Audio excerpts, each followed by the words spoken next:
grit beats talent every single time.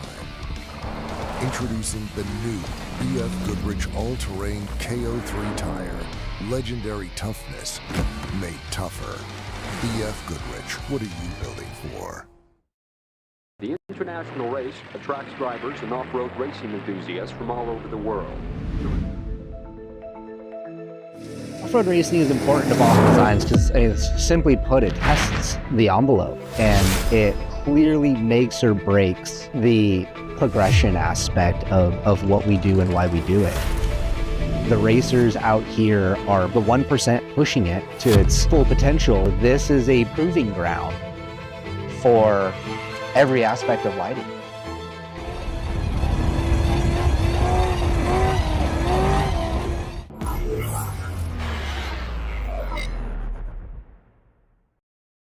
Bill Alexander Ford, Yuma's best choice, has it all for you. Go online to BillAlexanderFord.com and get more for your trade. BillAlexanderFord.com for the best selection. BillAlexanderFord.com for 0% financing. BillAlexanderFord.com for no payments for 90 days. BillAlexanderFord.com for 0 down payments. BillAlexanderFord.com for over 350 vehicles. Go to BillAlexanderFord.com for the difference you can count on.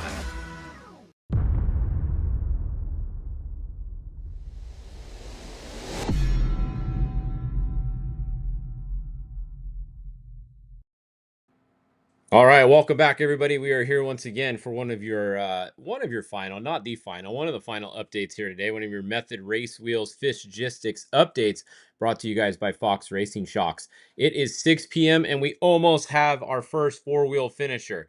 Almost, not quite yet. We are getting really close. Let's go over and I'll show you who it is. So we have the number one. This is correct. The number one is in first now. So Alan Impudia is first on the road.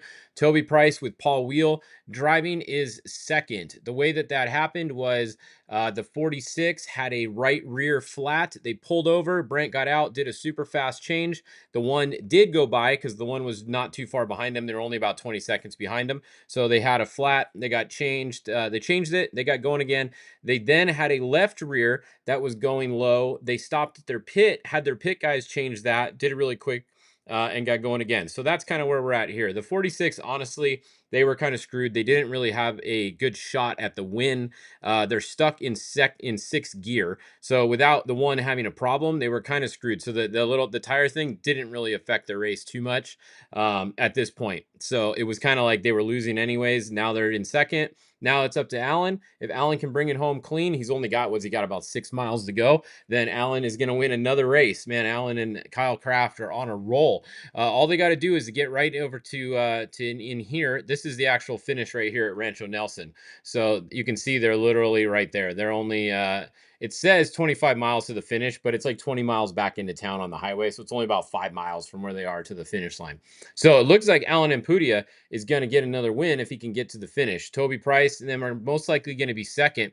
Justin Lofton did drop back a little bit. So I don't know if he had some issues or he slowed down a little bit, but the 41 is in a solid third right now. So looking pretty good. These other cars right here are just sitting at the Ojos Highway. So don't mind these other cars right there. Christopher Polvardi right here is going to be fourth. So that is your fourth position. And then Luke McMillan is fifth. So that's a pretty good gap there. I don't see much changing. Fifth. And then back here, the number 7, Bryce Menzies, Jesse Jones is going to be sixth. So there you go. That is sixth. Now, we don't have to come back much farther. In 7th position overall right now, physically, is Jason McNeil. He is your lead spec truck right now. Not surprised to see that. We got Gustavo Badosla and Ricky Johnson here, first legends, and then Justin Davis. Justin Davis has dropped back a little bit from McNeil. So I don't know if Justin started having a couple issues, but he was right. They were literally right together on each other's bumpers. They went back and forth a couple times. McNeil got a flat. Davis got around him, then McNeil got back around Davis. So it's been a really good battle between Jason McNeil and Justin Davis all day in the spec trucks. And then not too far behind them, moving, has been Jordan Dean all day. He's been in third every time we've looked. He's just kind of been sitting right there. Hasn't really gained any positions, hasn't dropped any positions in the hours we've been watching him. He's just been running solid third. Fourth is going to be Cole Harden there. And then we did see, unfortunately, the 16T Cameron Steele had some kind of engine problem. They started blowing blue smoke out of the exhaust, blue and white smoke. That's never good. So they pulled over, and that means that the 78T, RJ is now going to be unofficially, first in the class two-wheel drive, in the trophy truck two-wheel drive class. So that is RJ there in the 78T. We got Mike Marsal here. Here's your first place class 1 car. So on the screen, not too far, we have our first place, obviously the trophy truck that's up there always, the Unlimited. But we have our first place spec truck right here. We have our first place two-wheel drive trophy truck right here. And then we have our first place class 1 car right there. So not too far apart between the first spec, the first two-wheel drive, and the first 1 car. They're actually pretty even. They're not spaced out too far apart. Let's see. In second place in the two-wheel drive is going to be the 19T now. You can see the 16T's pulled over right there. That's where they have their engine problem at. So bummer for them. Ryan Hancock and them having a good day. Thor Herbst, them coming back up, staying in the top 10 there in their class. Brad Wilson's going to be third, fourth, right? Let's see. So first in class 1 was Cody Parkhouse. Second is Dale Eberts. Third is going to be Jack Grabowski, who actually sent it. If you guys haven't seen that video, go look at our social channel. He launched that thing. That's the biggest I've seen a class 1 car go and land in a long time. Looked a really good jump, actually. So shout out to Jack for sending that thing. Brad Wilson, they're coming on the highway right there.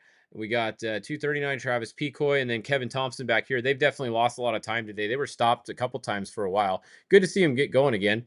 And then not too far back, we have Brock Eager. There he is. He's back on his horse. He's running up the coast. He's running from the coast. He's headed into town to Santo Tomas. This is actually a really fast road. This road is fun on when you know it's closed and you know there's nobody coming. This is a super fun road, especially in a UTV. From the beach over to here is super fast. It's super fun. So Brock's first place right now. Second place is going to be Caden McCachran. And then third place is going to be Max Eddy. He's back here. He's a little ways back. So actually a big spread. This is one of the widest spreads I've seen in a while in the Pro UTV Open class. I mean, even Brock and Caden now, that's a little bit of a pretty big gap right there. And then Caden back to Max is a big gap. And then from Max back to Blake Wilkie is not too far of a gap. So it looks like Blake Wilkie's moved up to fourth place. So good job to Blake Wilkie there, moving into fourth place. Let's turn some of these other classes off so we can see better. So class 10, there's our class 10 leader right there. It's the 1000. He's kind of by himself now. Earlier they were stacked up. Now it's just him out there. He's got the 1047 a little ways behind him. And then the 1033, Elliot Watson. We got Eliseo is going to be in fourth. And then Mike is going to be in fifth. Jason Shipman looks like he is either in fifth or sixth, depending on when their tracker updates there. So that is what's going on there. Let's see. Trying to look and see who else is over here. Let me see. Hold on. I'm trying to look at the stream. Okay. That's class 10. We have, let's see, Pro UTV Forced Induction. Where are they at? All right. Got to zoom into the beach a bit. So we have Caden Wells out front again now. So Caden Wells out front. He's got it. This is the biggest gap we've seen in a while over Edgar. Usually Caden and Edgar were going back and forth and they were really close to each other. So Caden Wells first. Edgar's going to be second. Third is going to be Jason Weller now. So Jason Weller in third. Fourth is going to be Joel over here. And then fifth is going to be Zach. Sixth is going to be Francisco. That is a look at your Pro UTV forced induction. Now we can go to the Pro UTV stock. If I can find them, there they are. There's 14 of them. It's quite a few of them, but the one guy has a massive lead. And look at his lead. This is crazy. How does this guy get such a big lead with 14 people in the class? Francisco Beltran is absolutely just smoking everybody. I mean, look at this. He's at mile 266, and the second place guy is at 248. I mean, that's quite a bit difference. It's almost 30 miles between the first and second there. That's crazy. So first and second is Antonio Mendez, and he's at 0 miles an hour. That's not even a pit right there. Oh, that is a pit, actually. Yeah, that's coming out of the crossover road. So that could be a pit right there. Most people would pit down here, but he might be in a pit right there. Then third is going to be Marcos back here, and then fourth is going to be Antonio back there. So that's what's going on there. What position is Max in? Which Max are you talking about? Max Eddy? Max Eddy's in third place if you're talking about Max Eddy. If you're talking about Max Gordon, they were broken earlier. So depending on which Max you're talking about there. The 70, yeah, we just showed the 70. They were over on the beach over there, or oh, here they. I mean, they're in Santa Tomas. So the 70 is just made it to Santa Tomas. They're hopping on the highway. I'm not sure what happened to them earlier, but they were down for a little bit. But they had a really good run going earlier. They were in second and third place on corrected time for a lot of the first couple hours of the race that we were watching. So 70 had a good run earlier. All right, let's see. What else do we have to look at? Class 11 maybe, and then we're going to be getting closer to a finisher here too. So we're going to keep an eye on that. Class 11, okay, what do we got? We have the 1103 is still moving, looking good. Okay, 41 miles an hour too. That's not bad for class 11. So the 1103, Raphael's looking good. However, the 1111 is, man, they are really having some problems. This is not far from where they were last time. I know it says he's moving 23 miles an hour, but it was an hour ago, and they were only a couple miles back from there. So the 1111 definitely struggling today. They are going to be close on the time limit. I know those guys never give up, but we'll see. We'll see what happens there. Okay, if you just joined us, yeah, Alan is about to the finish. So I'm going to stay live until we get some finish times here. But Alan is literally going to be at the finish any minute. This is Alan Ampudia right there. Let's go look at his camera. Here, I'll turn it on, and you guys can watch him come into the finish. Here we go. This is Alan coming in for the win.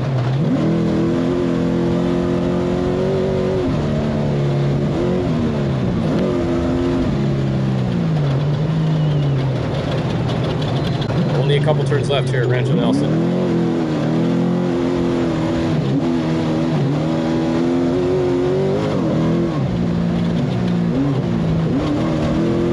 Being smart right now because he knows it doesn't. He just has to finish. No pressure.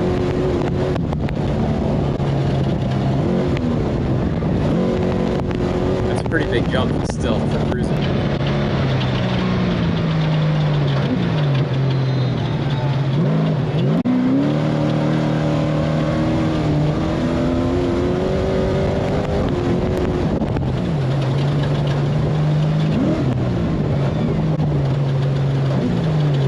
All right, so once again, this is your race leader right here, Alan Ampudia, coming into the finish line. He's only a couple turns away. He's in Rancho Nelson, coming to the finish.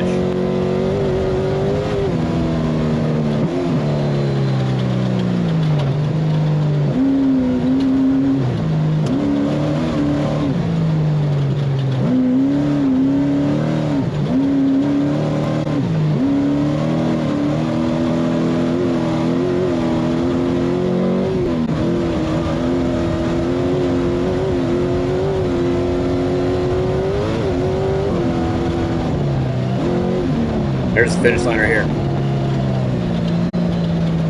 All right, there you go. There's your unofficial winner right there. That is Alan Ampudia, unofficial winner of the 2025 Baja 400. He's on a good roll right now, huh? Man, he's been winning a lot lately. He's got that #1 plate on the truck, and it looks like he's going to get another win unofficially. Obviously, we have to check tracker, speeding penalties, VCP penalties, all that stuff. But there you go. There's your first car across the finish line. You can see there's some of his crew. There's his dad. His dad is super stoked. Good to see Rodrigo Sr. out there. Look at them. They are stoked.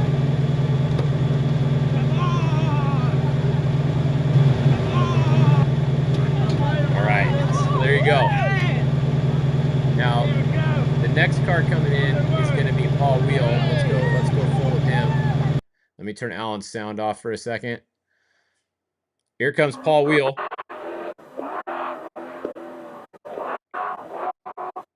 Check up, jump. There you go. You can see they're almost to the finish, but the problem is they started first. Left 3 over. Post on the left.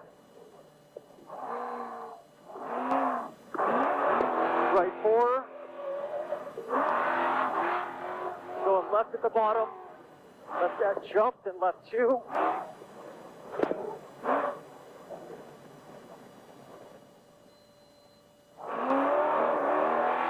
No So cutting. this is going to be second place here. All the way over, it's 40 foot. Yeah. Where we go? Right here. All right, here comes Paul Wheel in the Toby Price entry. Grab that VCP. Now left. Left. Now left.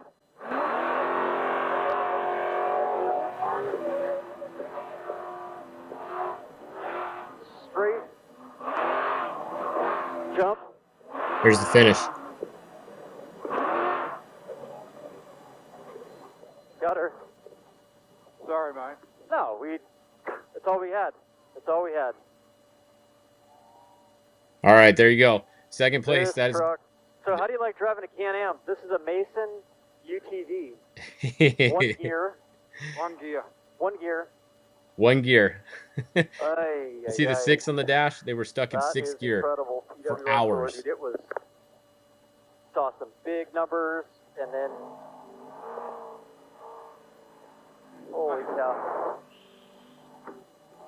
All right, well, there you go. That's your second place finisher. That is Paul Wheel with Brent Bauman in there. They were stuck in 6th gear for the last, 3 hours, at least 200 miles. Pretty much as soon as Paul got in the truck, he didn't go very far, and then he only had 6th gear. They couldn't get it to downshift, so they had to drive the rest of the race with only 6th gear. I am surprised that converter held up, honestly. I don't know how it held up. I know they have PWR coolers on there, and that definitely helped out a lot because that converter had to be cooking. They are lucky that they made it through the Europan section and everything with that converter stuck in, or with the transmission in 6th gear and that converter getting hot like that. So good job to those guys. I know it sucks, but they got the truck to the finish. They got a solid finish, even with some mechanical problems. So that is your first and second place finisher right there. As you can see, a lot of these guys' cameras are starting to go offline as they are out of the race. So we will try to find some more. But that'll wrap up this hour update for you guys. Now, I will come back. I will do at least one more because I want to let you guys know who wins some of these other classes. So I'll come back at 7 o'clock for one more update live. And we should have we should have a Legends winner by then. We should have a Trophy Truck Spec winner by then. And we should also have a 2-wheel drive winner or very close to it by then. So we'll get a bunch of more winners in the next hour, or actually only 40 minutes until I come back. So tune in, come back at 7 o'clock for one more Fishgistics update for the 2025 Baja 400. See you guys in